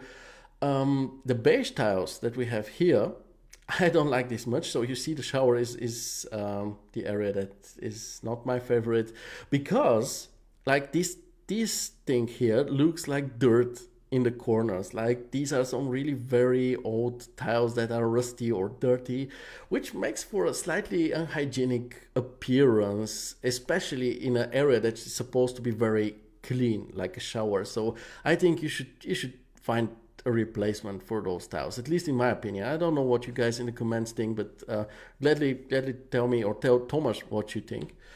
And also the towel material. Where was this? Close up here. The towel material, it looks more like neatly folded concrete. Like it doesn't look soft on like standard towel material. So maybe try more displacement or something. I don't know. The lighting is very decent. It does a good job at illuminating the scene, but it's not very atmospheric though. So my suggestion is to maybe experiment with more pronounced and emotional lighting in general. We'll talk about this topic later in the show, but yeah, try to maybe experiment with more moody, more nice, warm, welcoming lighting. I think your scene will profit from it. And as for the framing, we can again go shot by shot as we often do when we have so many. I see Will agrees with me on the shower, so yeah, you gotta change it now. There's no other option. So yeah, shot by shot, first one, pretty good. Nice introductional shot to show, just give the general impression of how this bathroom works and looks like. The second one has a sweet depth of field to it, and this depth of field leads us to focus on this back wall where we have this bathrobe, which is a great model with a great material. It looks amazing, really cool. But then we have the shower, which is the problematic area. So, if you fix the shower area, I think that this shot will be way better. Third one, nice central perspective on this situation here. Personally, I would show less floor and give the image a bit more space to the top, show maybe some ceiling for a more balanced composition. This one is a good close-up, but you're cutting off the dowels here. So what I would do if I were you, I would shift the camera, move it a bit to the left and then turn it a bit to the right so that we can still focus on these things, but don't have so much empty space. This one is a nice motive when you're a bathroom designer and you want to show your clients what they will be getting. It's a good idea to show the sink and the faucet, but like the camera is very close. I mean, the next step is just to put it into the sink, right? It's just too close. You can still zoom out a bit and maybe use like a higher focal length value, like 100 or 50, and then just put the camera somewhere else near a plant or something, and then zoom in on this. It will look probably better. Then we have this one, which is a good idea because again it's establishing some visual connection between the bedroom and the bathroom, but the tilted camera angle looks kind of weird, to be honest. It's like a random smartphone shot that just somebody happened to take and not like a professional photograph like the other shots. This one is pretty cool. I really enjoy it. It's like beautiful, better set and nice situation. I really like it. And this one is more or less like the very first shot, but less emotional. Like not the very first shot, but like this one with the depth of field. But this is more or less the same, but not so emotional. So I personally prefer the other version of it. And in general, pretty cool bathroom, Thomas. Pretty cool design if it is yours. Lots of positive aspects to it. We just talked about them. But there are some things to improve. First of all, make sure that before you go and render everything out, every aspect of your model is finished, because currently the shower situation looks unfinished. Like it just needs more time in the oven. Um, Also, try achieving a stronger emotional impact through light, because currently the light is just there, like pure white light to illuminate the scene, but nothing more. And yeah, gladly work with references when it comes to composition, lighting, storytelling. And then we move over to Will. I mean, your name is actually Wigner or Wigner. I don't know how to pronounce the V, but to me, you're always gonna be Will, because I have, you know, the moment I got to know your name or Facebook name was Will. So yeah, to me, you're always Will. So I hope you don't mind it. So this is Villa at Low. A recent project completed on Vantage, just getting to know this amazing tool and loving the speed on renders, looking forward for the displacement and caustic feature without so much zigzags. Hope you like it. The tools are, everything is modeled and textured in 3ds Max and rendered in Chaos Vantage. So yeah, first of all, glad to see your work here, brother. Yeah, I always enjoy your works. You often work on villas like this, which is yeah, like cool to look at, and you also have the skills to make them look even better. So yeah, always a pleasure to see work of yours. Um, Wigner, or I agree with you, Wigner, or call me Will. Yeah, I'll be calling you Will. Okay, so presentation wise, you see, I always start with, you know, the general presentation of the project before I dive into it. And presentation wise, pretty cool description. Cool to see you experiment with Vantage. It seems like you enjoy it and you get good results out of it already. Currently, I'm not a Vantage user, but what I, you know, hear from you guys is it doesn't support displacement, it doesn't support caustics, and also particle shaders. But I think it's a fairly new solution. It's going very strong. A lot of people are very, very excited about it and use it on a daily basis and dig it a lot, which I think is awesome. It really makes me reconsider my Corona sometimes. So yeah, and I love Corona, right? Gladly share in your projects when you describe them. Gladly share if it's a commercial work or a personal one. In the comments, you told me something about clients, so I assume it's a commercial project. But yeah, you can always add this in your project description. Regarding the images themselves, in this case, there is even an animation which I removed the sound of. But it's always cool to have an animation among the still images, because it always adds a layer of dynamic to your project, and I personally like it. And as for the images, I would say, yeah, visually consistent, varied angles, really, really cool. So we can dive into them. I don't know if I should open the animation, because even though I have the sound turned off or muted, once I open it, the sound starts again, and I already had a message which said stuff like, oh no, this video is banned in some countries because of royalties or whatever, the licensing on the sound. So maybe I will skip it. You see it here. It's a very cool, very dynamic animation with very nice and varied angles to it. It's the music only enhances this, but as a teaser for this villa, it is a great thing. It's also very short, so I personally like short animations, sometimes more than long ones, because they're just, you know, easy to digest. You just go through them and you're like, oh, I know what I'm in for. Let's take a look at the images. Okay, good. So this would be the first image. So obviously, nice modern villa. I mean, if we go further, you will see there is a lot to like about this situation. It has an indoor kitchen, outdoor kitchen, I assume, a pool, fully glazed dining and living room areas. It's just cool, a place to be, obviously.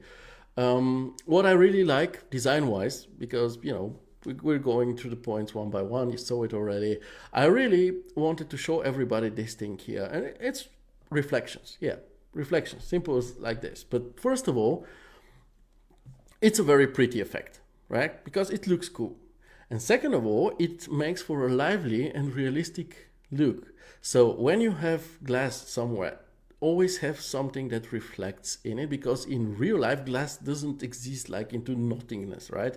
If you have a house and it has windows, it reflects the stuff around it. So yeah, this is really cool and really pretty.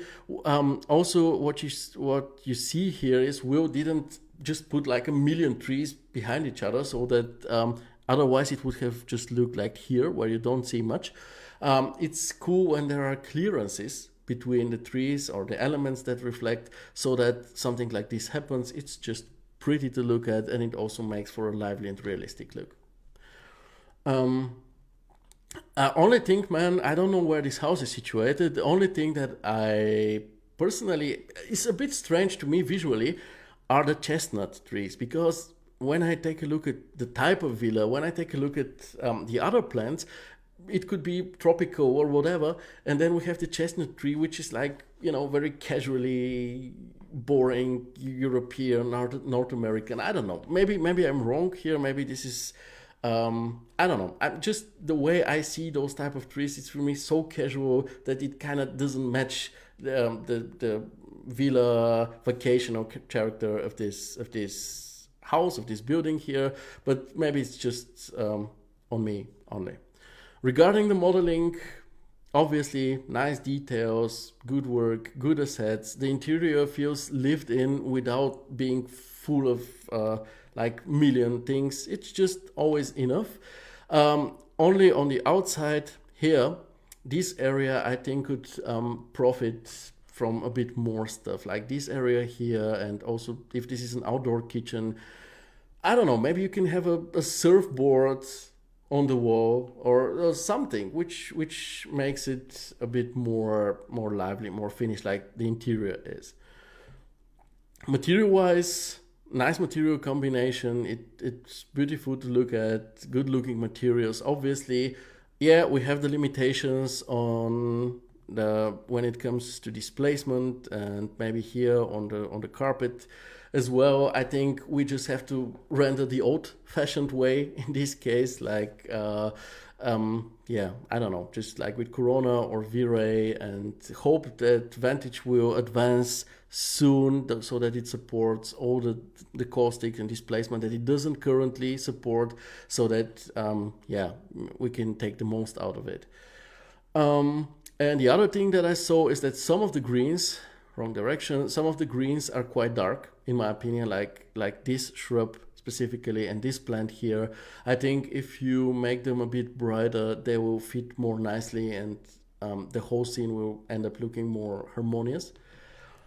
Regarding the lighting, there is like, you have two lighting scenarios here, the overcast one and the sunny one, which we see here. The overcast lighting, let's take an example at this shot. It has a high dose of realism to it. It has also a high color authenticity to it. But at the same time, I mean, everything is also nicely lit up, right? There are no areas that are like overexposed and then others that are too dark. This is pretty cool and convenient as well. But at the same time, especially when it comes to this project, and this is like a personal feeling of mine, it has a slightly melancholic mood to it. Like when I see a villa like this, I think about getting into the pool, sitting on the outside, enjoying the sun, getting a lot of vitamin D. And when you have this melancholic, like whitish sky, it feels more like, no, let's not go to the pool today, it's a bit cold and something. So personally, I prefer the sunny mood, because to me it goes better with the vibe of a place like this. I don't know what the other who are watching with us today think. Gladly share your opinion with me and Will, most of all. But to me, the sunny mood fits the architecture more, even though it is not really that kind of a strong sun. It's like a pretty muted and subtle sun, but still, when it comes to the vibe and the atmosphere, I think it's a better solution. Framing wise, you'll get me a sunny version soon. Cool. This is cool. Framing wise, I like the framing on all shots. Actually, I have a favorite one. Let's see if you will guess it. Like this one. I love me always some depth of field and some focus like this. I really like it, even though here the contrast between the building and the sky isn't very given, but this is just one very natural looking and cool shot in my opinion. Other than that, the terrace area, because again, I like all the shots. They're very, very cool, very balanced, cool compositions. On this one only, I miss something in this area here. My idea, if I had to think about something, so that you don't put another piece of furniture or something there, which will be obstructive for the other views, would to maybe do something like a wet floor, like somebody just got out of the pool and then they just dried in the sun here, and some of the tiles are wet. I mean, something like this without a caution wet floor sign, of course. Yeah, maybe a towel thrown down here if you want to add a layer of erotica to your image. But yeah, something like this. About the animation, we already talked about it. It's very nice. Not too long, but very dynamic with good music to it. Again, better safe than sorry, but you can watch it as much as you will. Exciting angles, good movement. It's really a cool way to tease the project. And in conclusion, this is just one cool work, and I'm really glad that you decided to share it, and I hope you do so in future as well. And to the ones of you who use Vantage, how is it? Was it, and to you, Will, of course, as well, how is it? Was it easy to learn? Do you think that once it starts supporting displacement, caustics, particle materials, shaders, do you think that it will replace stuff like Corona, which is entirely CPU based? What do you think? I see Amit says vitamin D absolutely need for his 3D editors. Yeah, absolutely.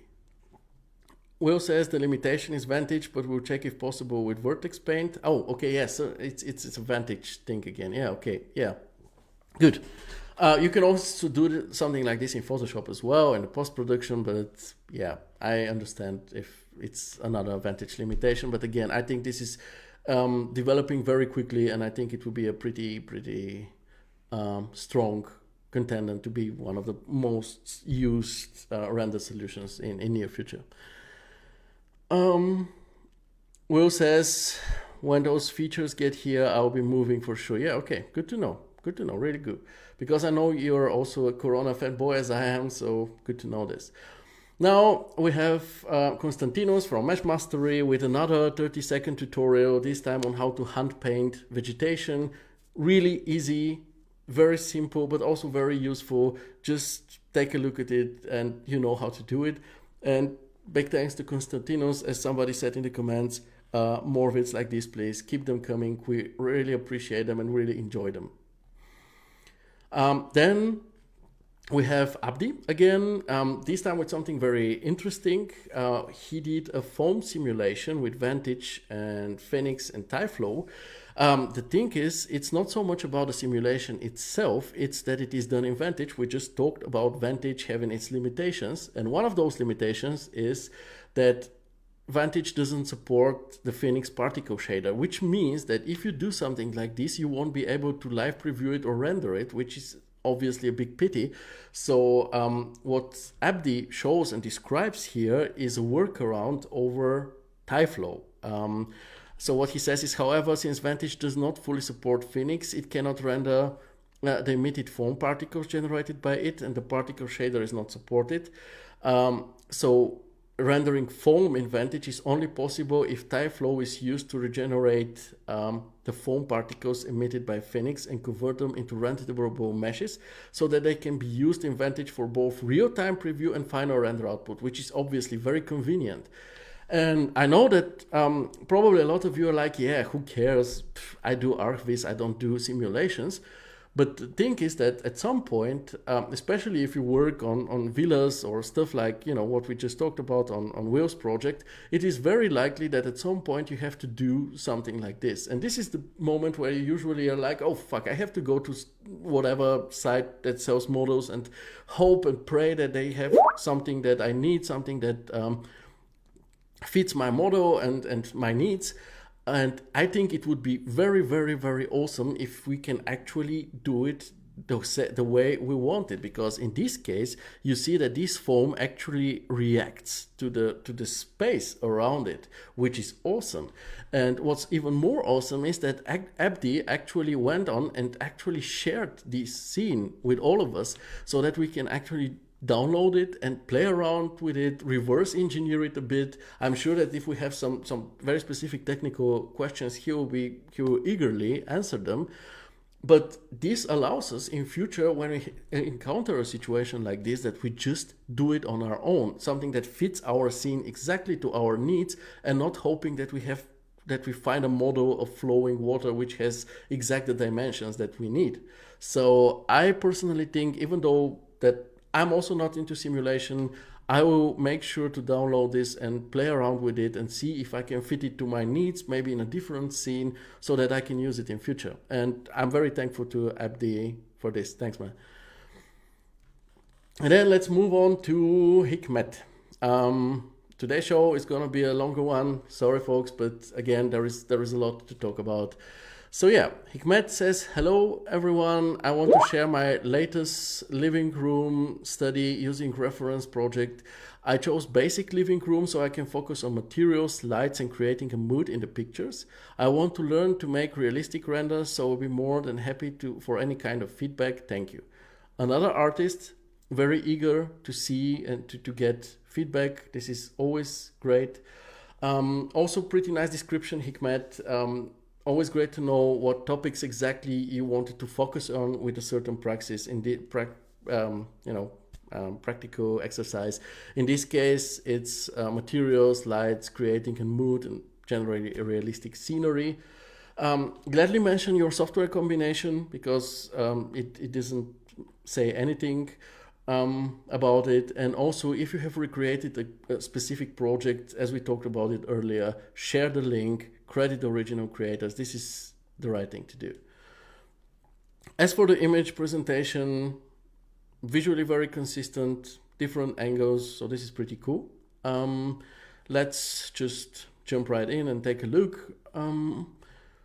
The design, it's obviously very, very tiny space, like a really, really tiny space where not much fits in, I would say, but it's cozy and neatly designed as well.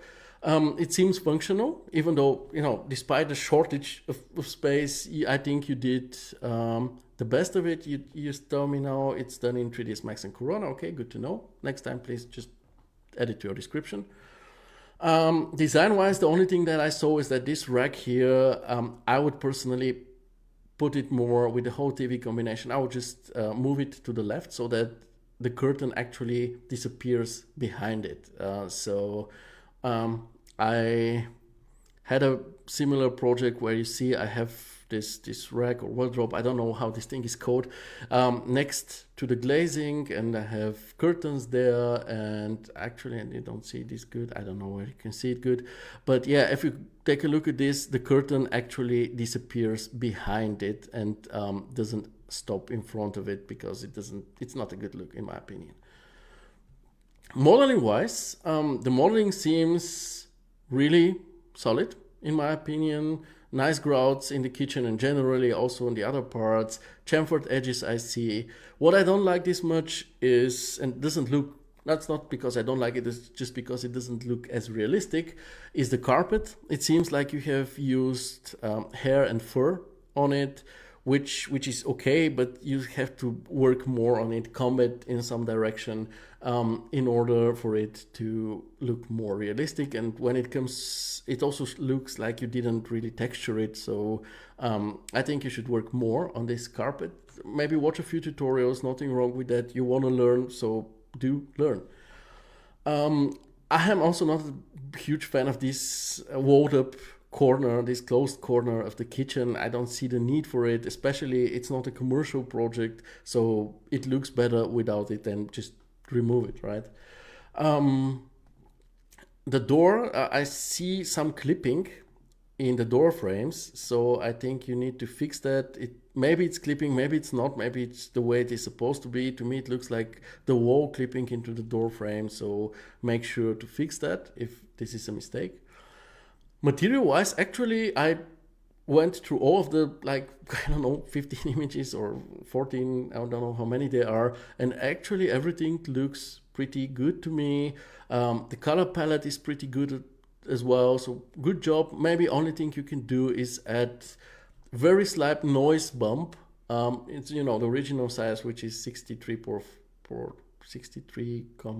or 5, I don't know exactly. Maybe just use this noise in max and then may connect it to the bump of this screen and give it a multiplier of something like 0.02 or something, just for a very, very, very slight bumpy look and more authentic presence of this screen here. Lighting, I think that the day lighting does a good job. It's authentic, it works fine, everything is sufficiently illuminated during the day. The evening lighting, I personally consider to be, especially on the first shot, pretty underexposed and underwhelming. The second shot is already better. But generally speaking, I would say that your lighting is not very emotional and impactful. And in your description, you talk about wanting to create mood. So yeah, it's like a bit of a tendency today. It's like the third work that I talk about lighting not being very impactful, not very emotional and atmospheric. Folks, please don't forget that lighting is more than making sure that the objects in the scene are visible. It is a very important factor for mood, atmosphere, composition, and storytelling. So I have this article here, and just the title image of it already shows how important lighting is. It's a very simple scene, but the lighting on it makes it look so special and so cool. I will share the link in the comments. I will actually do this right now so that you can check it out later if you're interested. It's not a long article, but it's just goes over a few points that are really essential when it comes to natural and artificial lighting in architecture.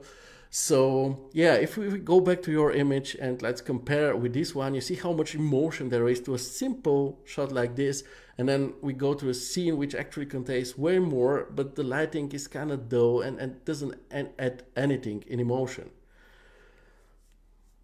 Mario says flat lighting like this is pretty common on beginners, but I wonder why it happens. Maybe they don't use reference images. Well, in this case, I think Hikmet actually did, but I don't know. It's just like, let's say, the safest way, because it's like pure white lighting and then everything is evenly illuminated. But again, it lacks emotion. So yeah, try to work on this. Regarding the framing on the first shot is fine, nothing to add. Second one is also good, more or less it's the opposite of the first one. Again, it would work better if this whole TV situation would be pushed a bit to the left. The third one is more on the informative side. It shows the actual dimensions of this tiny space. So we have the dining here, the couch here, the TV wall here. So it's kind of cramped, but it doesn't look cramped. It's just a small space, and this is what this image shows. It's not maybe very attractive, but the proportions are presented in a nice way, in my opinion. The fourth one is actually nice framing between the TV wall and the door. Good one, actually. Only unfortunate thing here is that you have the cable of the lamp by the edge of this wooden panel, which is, doesn't look that great. It would be cooler if you rotated the camera a bit so that it is, because it's a black and dark lamp, if it was in front of a bright wall. This one, you have rotated it here. It is nice, but the assets, like the visual strong assets, the vase, the TV, and the lamp are almost overlapping. They're like clustered together, which I don't think is that great, to be honest. This version is then better because the assets get to stick out nicely. They have a bright background behind them, so you have this vase really sticking out, the lamp as well. Just don't cut it off at its base, right? This one is pretty good. The light is coming from behind, which usually results in a flat image. There is a certain flatness and lack of depth here as well, but it actually still works. Composition wise, it's nice. This one is supposed to show the kitchen, I guess, but the way it is now, it's not optimal. I personally, because there's just too much stuff in front of the kitchen, so I would personally push the camera forward and maybe have some depth of field on the vase here, and then try to concentrate on the counter only. This one, to me, doesn't really add much to the whole set. It's just like a random angle. Also the only one with no straight verticals, so personally I recommend getting rid of it. This one is better because it shows the electrical appliances in the kitchen. To some people this is very important. In this case it's like melee stuff, so it's cool. Why not show it off? These two we already had. This one is a low interesting angle, but again doesn't really add very much to the whole scene. Maybe if you had a Roomba or some cat here in the foreground it could be cool, but the way it is now, I don't know, I can think it's not so good. This one, the last one, is actually to me almost the best one. This is really dope shot. It has really beautiful composition to it. It's so soft and inviting. The lighting is even better on it. It's actually a pretty pro shot if you ask me. So maybe take this one as a guiding light and try to have the others similar to that, because this one has emotion to it. And in conclusion, this is another good exercise of yours. Now try achieving nicer, more welcoming mood through light. Gladly work with references, as Mario pointed out. And if you want to learn about lighting, recreate a project that you like the lighting of. So if you see a project with let's say, similar lighting to this one, then try to recreate it and see how it's done so that you can use it in your own projects in future.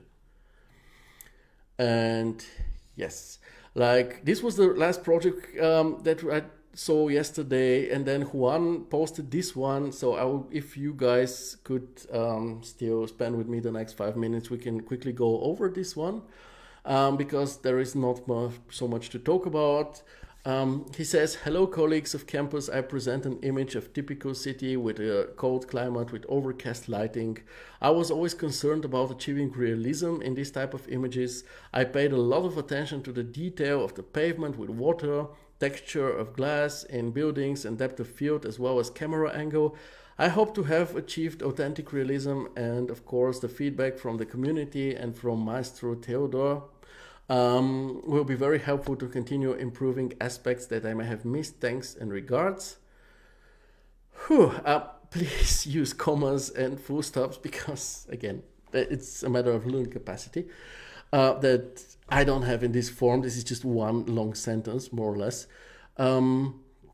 But obviously this is very cool city scene with a very authentic look to it. Now I asked Juan, because I assume he didn't build the whole city himself. I asked him if this is like Kitbash or Arch Models or whatever. He still hasn't answered. But from what I found, because this is just what I do. I know that this is like a scene from Arch exteriors. You see the building in the end. You see this one. And here is the building, here is the other one. So I guess at least from here on the scene is a ready-made model. I don't want to say anything negative about this, because if you want to train a certain thing, there is nothing wrong with just using a ready-made model. Remember last time this project by Roy Gaia, who this Halloween mansion, Ivy mansion or whatever it was called, he was like, like the most complex part of the scene was the house, right? And he was like, I found it on 3D Sky and I just downloaded it. Nothing wrong with this. You don't have to have spent like an year on a project in order for it to be good. The only thing is that if you use something like this, it is always the fair and right thing to do, in my opinion at least, to share this information with the others. So it's like, folks, I got this Arc Exteriors Vol 33 model. I used it in my scene because I didn't want to spend like weeks or months creating some stupid buildings. I wanted to concentrate more on, let's say, lighting or composition or the puddles, which by the way look amazing. They're really, really good. So there is not an issue with that. The only thing is, in the VW Art Club, for example, some people occasionally try to do stuff like this. They just take a scene, mostly from the Chinese market. They just buy a scene, then they press the render button, and they just deliver the images, and they're like, yeah, this is my project, which obviously isn't the case, because all they did was just press the render button, literally, or buy the scene, open it in Max, and then press the render button. Okay, so this doesn't really deserve admiration, and I think this is understandable. But if you use a scene, let's say you get one of those scenes and you're like, yeah, I don't care about the scene, I want to try out different lighting scenarios, different materials, color combinations and whatnot, then I don't see an issue with that. Just be honest about it. Just say, hey, I want to try these things out. I don't want to create a specific scene for this from scratch, so I use the ready-made one, and then I just tried this and that. Because if you don't, it always... I see he answered for 21 minutes that it's Evermotion model. So yeah, obviously he didn't want to hide it. But again, it's just, especially in an educational community like this, it's always a good idea the more honest you are, because this will actually provide others with idea like this. For example, maybe some of the other members of this group don't know about Arc Exteriors, and now that you show what they are, they will just go and buy something and try to experiment with their own stuff, right? So yeah, other than that, again, there is not so much to say. The urban design is coherent, but again, I think it was given the sense of scale, of depth, is really good. The whole thing is very lively. It looks just authentic. I've never been to New York, but I've seen movies, I've played games that take place there. So to me, it still looks very authentic and relatable to the actual city. The angle that you have chosen is also pretty cool, in my opinion. The street looks great. The puddles are really, really gorgeous. Gladly make a tutorial now. So if you can make such great puddles and you have spent so much time, you can gladly share this wisdom with the others if you wish. Other than that, I mean, some of the elements look a bit rough, like these planters here made out of wood. I'm not sure how much this makes sense to have something like this made out of wood where it rains a lot and something, but I don't know. So yeah, it's